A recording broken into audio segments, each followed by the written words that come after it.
I still have a big back catalog of movie recommendations to get through, so yesterday I watched Guillermo del Toro's Pinocchio. This is the Mexican director's take on the story, deciding to go the stop-motion route while also incorporating some anti-fascist themes. I have to admit that I, at least for what I remember, don't think that I've ever seen the Disney animated classic that a large majority are probably most familiar with, so this is my first foray into the famous tale. And despite not being totally familiar with that behemoth of a film, I've still gleaned enough that it's infiltrated its way into my expectations of this movie. For example, when Ewan McGregor was revealed to be the narrator, that felt like a perfect fit, but him actually voicing Cricket, or at least this Cricket, didn't feel right at all. But when it was revealed that this movie's version of Sebastian J. Cricket actually looked like this, everything really started to fall into place. The mood of this entire film is just off the charts. Not only does the animation style lend itself very well to the handmade toy feel, but it also works wonderfully with all the fantastical creatures that they introduce. This movie also introduces one of the best fantasy rules that I have ever heard, and through a cursory glance of the original novel's Wikipedia page, I believe that it's unique to this film. Pinocchio gains his consciousness through a gift from a strange spirit, which means that he's not technically a mortal being.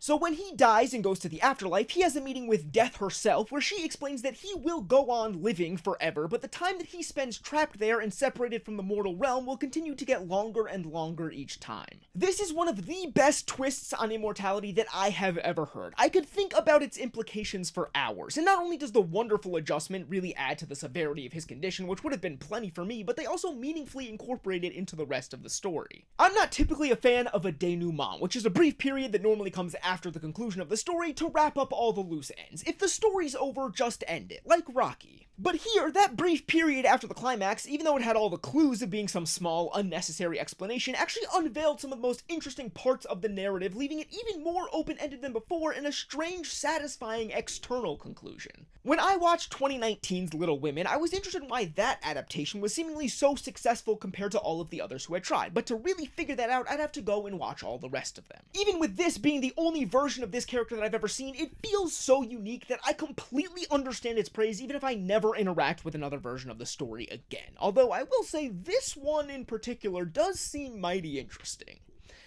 4 stars.